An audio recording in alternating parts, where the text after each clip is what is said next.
আপনি কি জানেন ধনী হতে গেলে শুধু কপাল নয়, লাগে স্ট্র্যাটেজি? আজ জানুন মাত্র 5টি টিপস যা বদলে দিতে পারে আপনার ভবিষ্যৎ। নাম্বার 1, নিজের স্কিল বাড়ান। যত বেশি স্কিল, তত বেশি ইনকামের পথ। শিখুন যা বাজারে দরকার। নাম্বার 2, ইনকামের একাধিক উৎস তৈরি করুন। শুধু একটা চাকরিতে আটকে থাকলে ধনী হওয়া কঠিন। Investment, online income, side business, ভাবুন বিকল্পভাবে। নাম্বার 3, খরচ কমান, ইনভেস্ট করুন।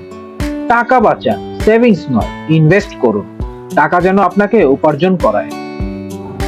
নাম্বার 4, নিজের সময় বিক্রি বন্ধ করুন, সিস্টেম বানান। বড় লোকরা সময় নয়, সিস্টেম তৈরি করে আয় করে। নিজেই ব্র্যান্ড হন। নাম্বার 5, সঠিক মানুষদের সঙ্গে থাকুন। যাদের চিন্তা ধনী হওয়ার, তাদের সঙ্গে সময় কাটান। নেগেটিভ মানুষ এড়িয়ে চলুন। আপনি যদি সত্যিই ধনী হতে চান, এই 5টি পয়েন্ট আপনার জীবনে মেনে চলুন। ভিডিওটি ভালো লাগলে লাইক দিন, কমেন্ট করুন আপনি কোন ধাপে আছেন, আর সাবস্ক্রাইব করুন, কারণ সামনে আসছে আরো জীবন বদলানো ভিডিও।